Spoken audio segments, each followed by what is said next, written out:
So, hello, Christy. Hello, Julie.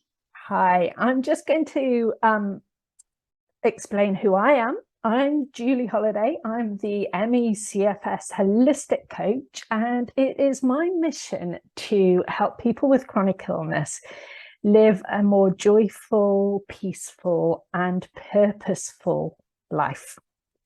Now, I have with me today Christy, and Christy, would you like to introduce yourself?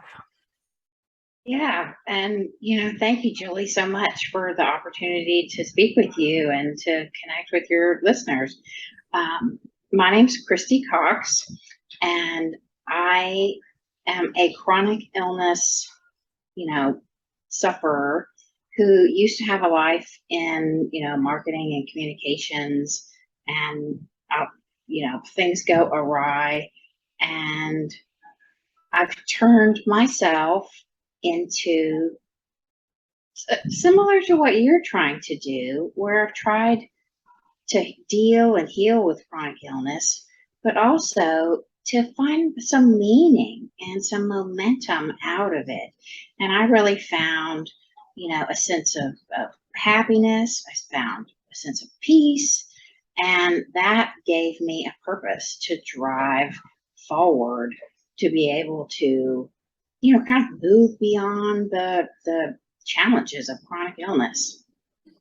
Fabulous. Well, we're going to go into that with a little bit more depth in a few minutes. But first of all, Christy, I'd like to ask you to tell us a little bit about your experience of chronic illness. So, all of us have a story, and they're all really important to share. And mine is with hypermobile Ehlers-Danlos syndrome, or EDS. If you're familiar with EDS, and unfortunately, too many people are becoming familiar with what used to be thought of as a rare chronic illness, maybe not so rare, but rarely diagnosed. Um, Now scientists think that it's 1 in 500 people. Wow. So it's it's staggering. Mhm. Um, anyway, so I later in life started having some strange, not very well correlated health issues. And, went on the search for answers, and this doctor and that doctor, and often dismissed and told I was crazy, or told I was just a woman and having women's issues, and all those sorts of things that can happen. Um, I kept getting like a diagnosis after a diagnosis that I now know was more like treating a symptom. It was, oh, you had a thyroid problem. Oh, you had this other problem. And it really came to a crash and a halt when I passed out when I was driving. Mm. I thought I was falling asleep and I was passing out, and hit the car that was stopped in front of me in traffic. And of course, I hit the steering wheel and all of those sorts of things. So that led me with, like neck injuries and what I thought was whiplash to a physical therapist. And I came in and he laid me down on the table and he reached up underneath here and he said, I'm going to write down a word for you. And I think you need to go to the emergency room. I said, well, what did you find? And he said, and he wrote down this on a sticky note and sent me to the emergency room. And he said, I think that you have atlanteoaxial instability, which is sometimes known as AAI. So I go to the emergency room. They do x-rays and pretty much dismiss me and tell me to go home and drink a glass of wine to get over it. And I'm sorry to say that that is so often what happens to us. Yeah, my first experience with the doctor was go home and drink a glass of water. Oh, water. Okay, well, at least I got wine. Yeah. Anyway, the journey goes to come to the other side. It took me years and years, but I finally got the correct diagnosis of hypermobile Ehlers-Danlos syndrome. and I was passing out because of dysautonomia or POTS. And so that stopped the blood from flowing to my brain. And what had happened was the accident exacerbated a cervical spinal instability between my skull and my spine. So what I ended up learning was through, MRI scans and testing that I had cranial cervical instability. And they discovered that my skull was literally sliding more than 5 millimeters off the back of my spinal cord, which was causing, brainstem issues and things like Chiari malformation. And so I was pretty quickly told you need to have a spinal fusion and it would help. Herein lies another challenge that we go through as chronic illness people, finding a provider that can treat you for this. So I find one, I get properly diagnosed, and they urge me to have neurosurgery as soon as possible. And then the provider doesn't take insurance. So go through all the things that we, again, go through of the struggle to find someone. And I ended up finding a great neurosurgeon at the Medical University of South Carolina named Dr. Sunil Patel. And he did the neurosurgery on my neck and fused my skull down to C3. And when I woke up the next morning, I had new possibilities. My life had turned positive forward again. And I've spent the past year recovering and, getting my life back together. Wow, that's wonderful to find an intervention that makes a true difference, isn't it? Right. Oh, I'm so happy for you. So let's just talk a little bit more about purpose. You started to talk about that, and I'd love to hear what purpose means to you. Gosh, what does purpose mean to me? Before chronic illness, I think purpose meant that I was driven, or maybe that I was motivated and, like taking care of my family. But now, after the process that I've gone through with chronic illness, it means so much more. It means really having meaning and building momentum around what I'm trying to do that is so much larger than just helping and healing myself. It's trying to share what I've learned with other people, with other patients. Yeah. It's sort of like finding that reason that, you're here, and having the courage and the vulnerability and the energy to be able to put yourself out there. Yeah. To do that, to help other people, just like you're doing, Julie. Thank you. Yes. So what I picked up from that was that sense of knowing that you had some kind of growth in yourself, in your healing, and in some kind of expansion in yourself.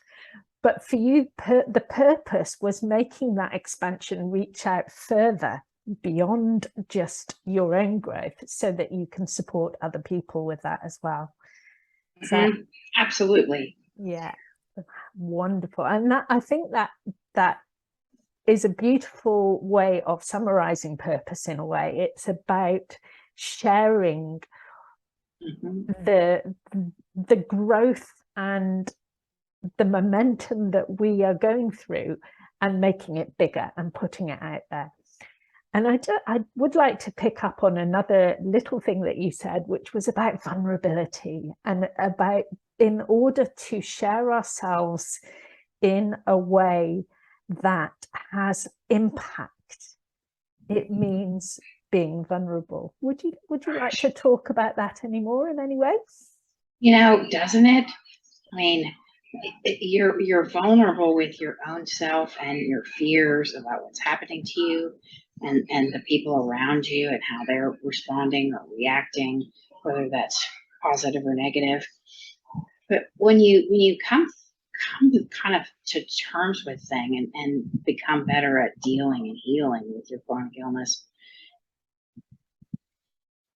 and you're able to sort of like package together, these are some of the things that work for me. And maybe you just share them with friends. Maybe you do a podcast, no matter, whatever it is that you do in your community, or you volunteer.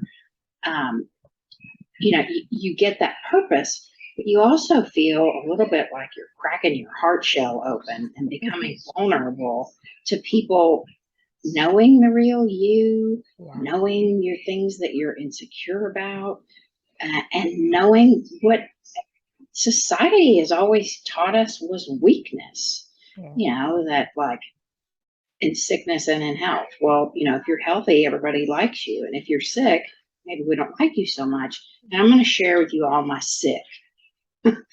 And that is very, very vulnerable. Yeah, and takes a lot of courage. It does take a lot of courage. But I also have found, as you probably have too, when you gain the strength to be able to do it a little bit, then you get responses from other people who are also struggling, and they tell you how much they appreciate what little things that you've done. It feeds a fire within you that helps you grow and have kind of more energy and passion to do things that you didn't even think you could do. Yeah, absolutely. So that in some ways that courage is paid off, and then it grows. It grows even further when you get that feedback that yes, by showing your vulnerability, you are helping other people to grow too. Yeah, I mean, I think about Brene Brown, who writes about vulnerability and how amazingly popular she is. But Brene Brown is tapping into kind of our soul of the things that people never talked about, and what was kind of the dark secrets of how we all as humans feel, and saying it's okay. And so vulnerability, shame, and a lot of those other things are so critical to just really growing as a self-realized person. Absolutely. So can I ask you, Christy, because one of the things that is a challenge when you have a chronic illness is to actually find the energy to devote into having purpose. So what have you got any tips? How do you balance having purpose with still taking great care of yourself? That is a wonderful, wonderful question. And it is a challenge. The first thing that I do, kind of moment to moment, is breathe. Remind myself, slow down, take a deep breath. And sometimes it's even hard for me to take 3 deep breaths. It's like, I'm so impatient that I can't even go through 3 deep breaths. So, I mean, that's kind of my 911, like just 3 deep breaths. But so much of chronic illness is what I see as kind of, the Sisyphus principle.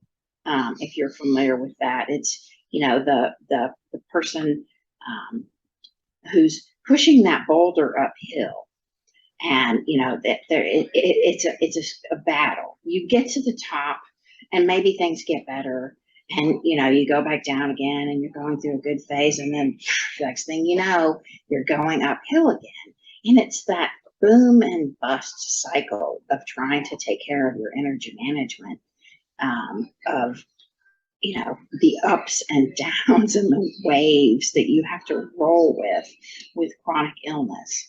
And so, my second tip would be, I try to remind myself to kind of like roll with the tide. I actually imagine myself like maybe in the ocean or something, and allowing myself to let go, to not fight it, to just kind of roll with it. is kind of something else that, like, in a guided visualization way that I do to try to help myself, because it is a constant struggle to try to take care of yourself and find the energy and manage your energy to do it. And it's that battle of Sisyphus. Yeah. Another tip that I have is I personally believe in your mindset is kind of a miracle of modern medicine. It's a way for you to change the way that you respond and you react to your situation. So it's very, very easy when you're chronically ill to get down in the dumps and worry about financial struggles and all of the things that go on. But I find if I try just little ways to retrain my brain to think of it, for example, instead of thinking, oh my goodness, I have all these medications and all these things, I try to say to myself, okay, let's focus on what's a benefit that I'm getting from one of these medicines. How has it changed my life for the better? Instead of thinking about, oh my God, I have to do all this and take all this medicine. So I say to myself, thank you, adversity, for yet another. Yeah, I think that finding a way to reframe the things that get on top of us a lot is really important. Finding a way to change the way we think about those things so that we can have a better experience. And the two other kind of really most important things is I'm a very big believer in self-care and helping yourself to really understand that self-care is not selfish. You can think of the old airline pilot or airline attendant, put your mask on first. You really can't help others unless your mask is working properly. Absolutely. And so you have to kind of take the self-care is often confused for like getting your nails done and things like that. And self-care to me is really about asking yourself an honest question. What do I need to do to restore myself right now, whether it's physically, emotionally, whatever, and following through on that promise of doing the activity to do that. So I feel like self-care is so critical. And then for me personally, like I said, the breathing and my other practice is I take that a step further and go into mindfulness. And I go into stopping my monkey mind from going a little bit crazy and saying, hang on a second, time out, get out of your head and get into the present moment. Yeah.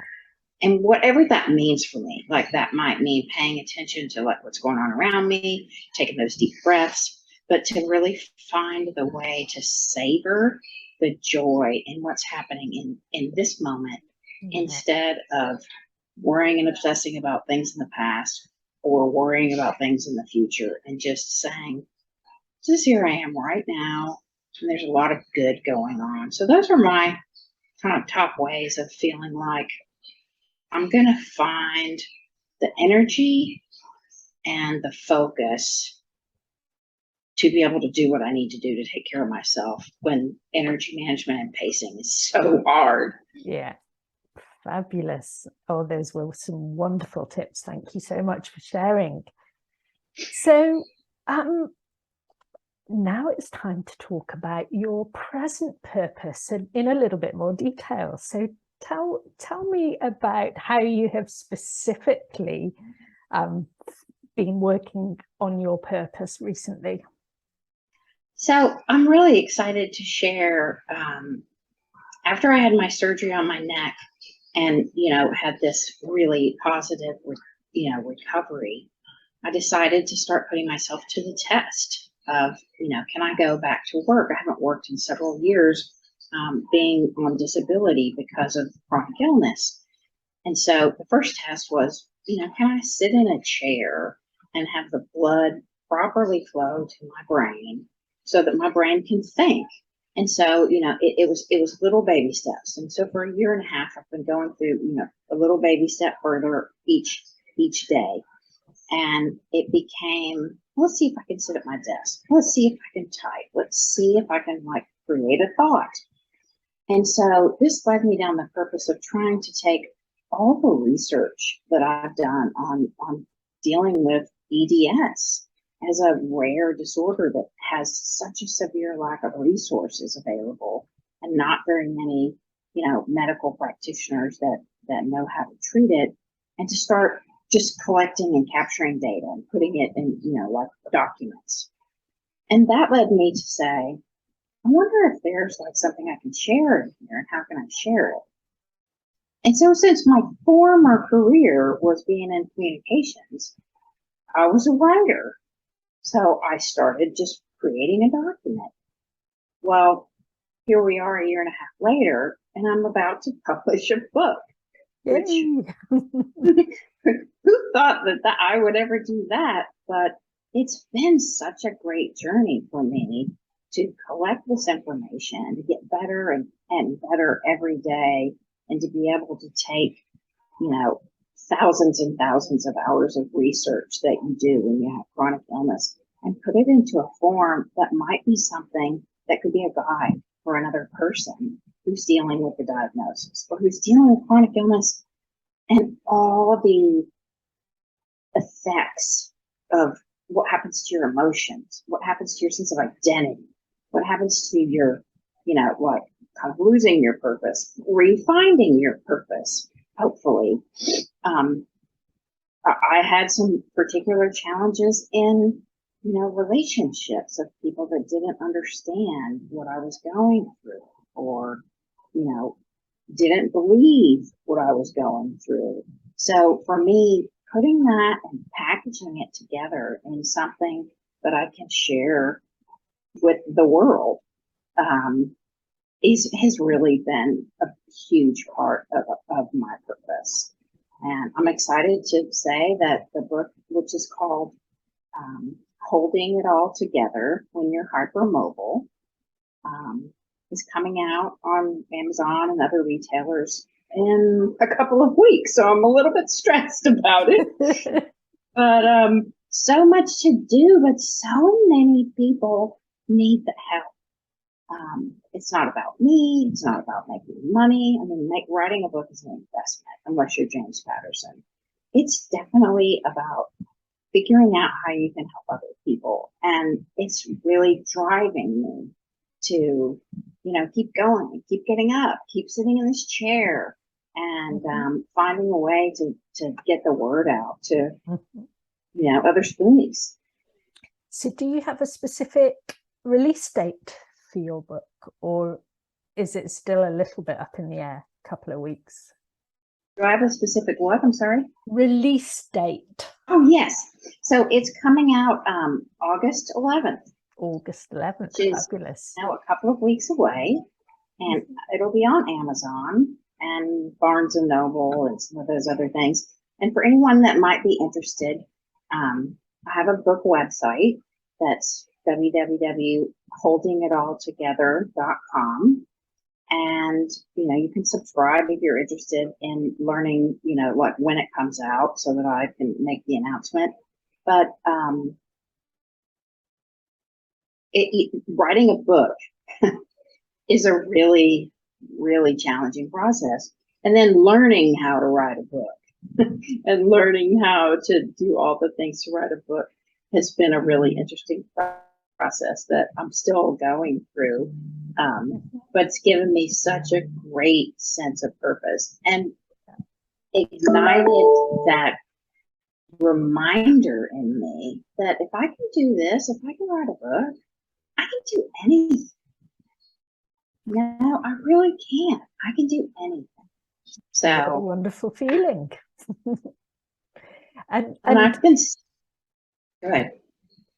One thing I was just going to say is that all the learning involved in the book, I believe that growth and learning is another really important purpose as well, that we need, that that even if other purposes aren't that accessible to us at times, there's always something that we can learn. There's always growth that can happen. And if there's nowhere, well, there are a couple of other purposes, I would say, but learning and growth is a really important one. So that's been part of it as well. Yeah, I definitely agree with you. I mean, being a student of life and constantly learning new things and being able to pass on that knowledge, because knowledge is power.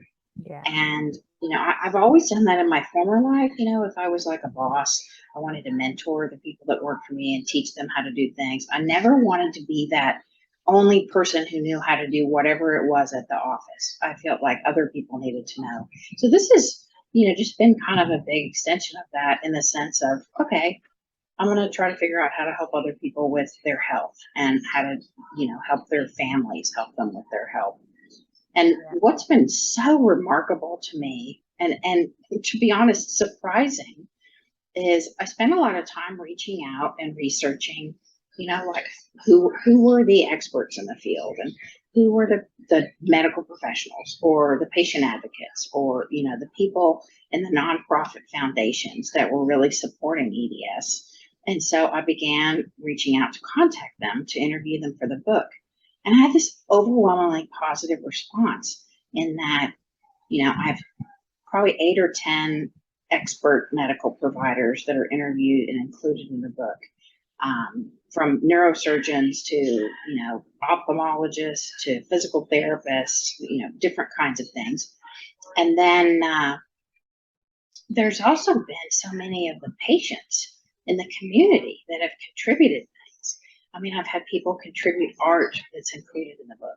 I've had people contribute poems that are included in the book.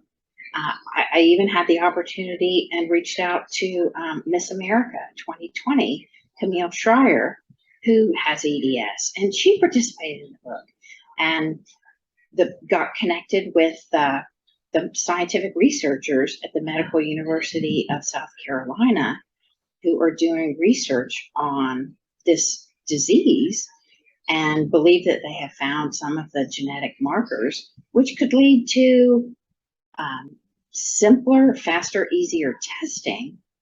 And they got involved with the book. And so I feel like it's been this huge opportunity of patients helping patients, people coming together to try to solve a problem in a way that almost like crowdsources your healthcare. So it's been such a beautiful experience, and I can't wait to, share it with everyone. It sounds extremely exciting. I'm sure it's going to help lots and lots and lots of people. I hope so. But, as I said all along, my goal was, if I could help one single person, it would be worth it. Yeah. Fabulous. Well, I think that might be time to draw this interview to a close now, Christy. It has been a sheer delight talking to you. Thank you so much for sharing what you've been sharing. And I look forward to your book coming out on the 11th of August. So, yes, thank you, Julie. And thanks to all your, support of Spoonies and chronic illness sufferers, and keeping us focused on, the positive and the miracles of the right mindset. And thank you again for the opportunity to talk to you today and share with you what I'm doing. Oh, thanks. It's great to speak to you. Thank you very much. Bye-bye.